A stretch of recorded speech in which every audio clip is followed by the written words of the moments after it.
Welcome back, gamers, to Top 10 Gaming. I'm your host, Johnny Rogers, and since the dawn of gaming, people in the media have had concerns with the effects of gaming on individuals, and as a result, the misconceptions rolled on in. And if you happen to be new here, we post daily content on all things gaming, so if you're down with that, then tap that subscribe button to never miss another video. Plus, make sure you stay all the way until the end because you won't believe what our #1 spot is. And why not leave us a comment down below if you've ever had to defend why you're a gamer. While you type your answers, let's jump into today's list, the top 10 gamer misconceptions.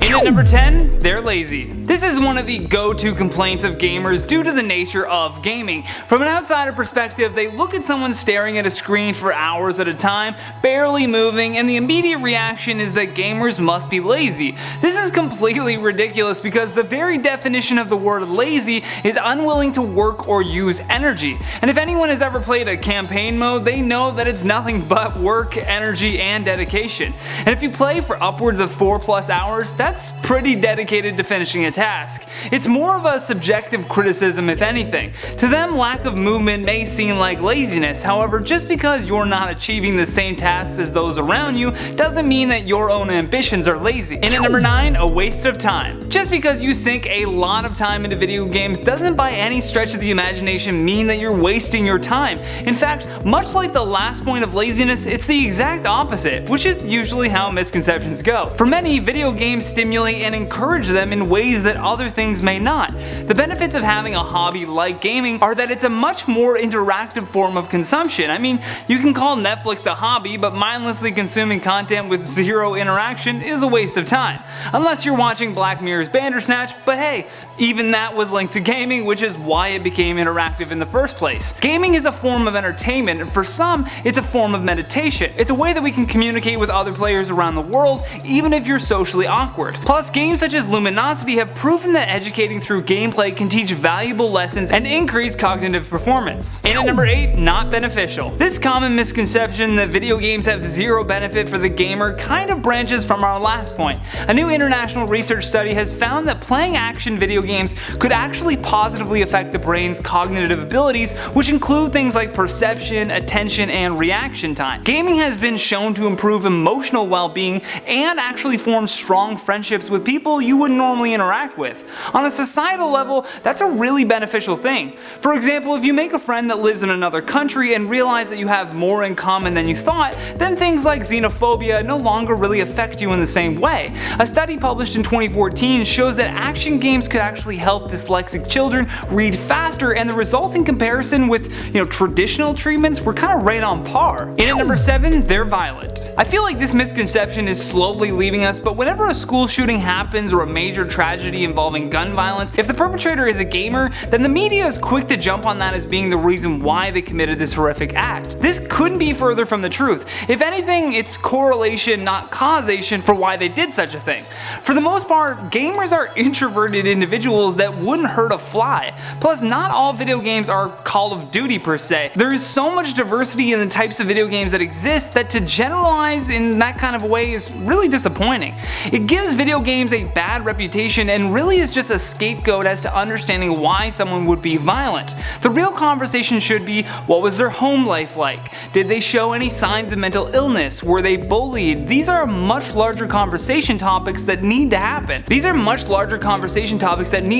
But not one that I think a lot of people are comfortable having. So the easy way out is to blame the inanimate object for pushing someone to commit a violent act, as if the game brainwashed them to do so. Lead researcher Professor Andrew Przybylski, who focused on this concern, clarified things by saying, the idea that violent video games drive real-world aggression is a popular one, but it hasn't tested very well over time.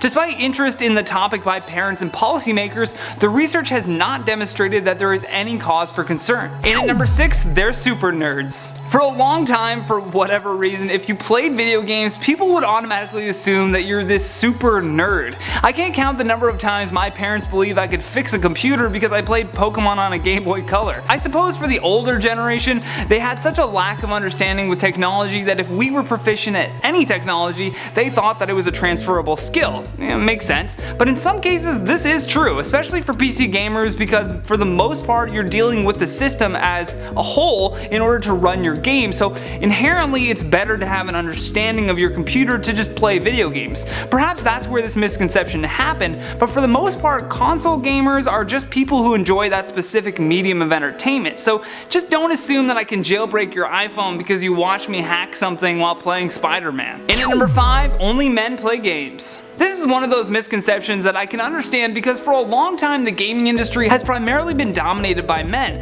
However, in a recent Pew Research report, they showed that 48% of women, while only 6% of those polled admitted that they identified as gamers, which is probably what is attributing to this misconception. But with streaming platforms now becoming a great medium for gamers to make money, we are seeing an increase of female gamers. Sure, some video games may have been targeted at men, but there's plenty that are not, and in today's age there's more women playing video games than ever before. In fact, my girlfriend just whooped my ass at NBA 2K19 last night.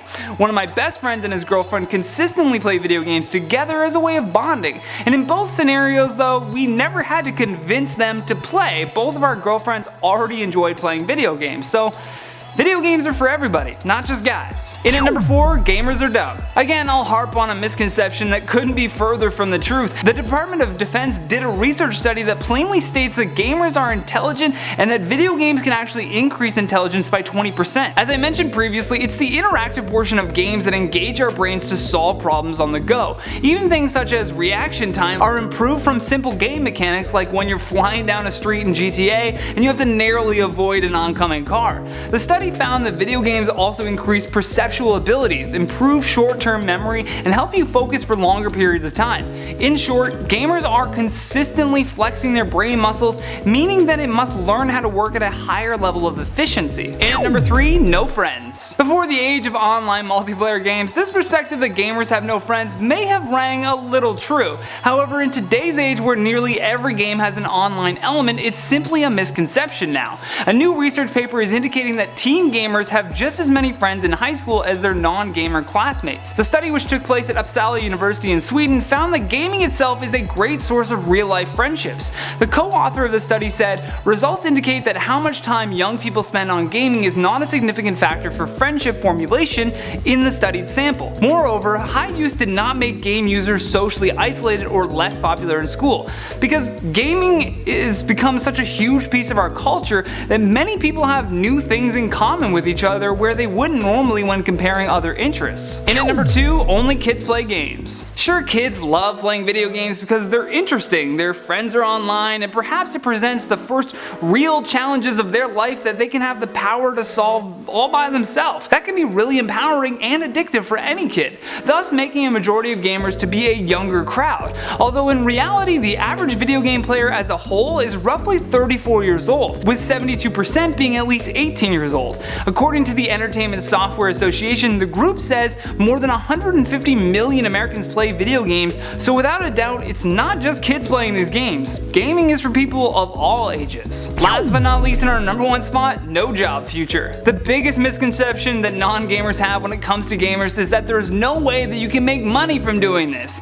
The evidence against this misconception though is everywhere in our culture. Streamers such as Ninja have been able to not just survive but thrive from a career in gaming. It's at the point where there's now so much money in the gaming industry that people are famous for playing video games. I played video games my whole life, and now all of that knowledge has been absorbed, and over the years it's built up to actually become really useful when I'm doing this job.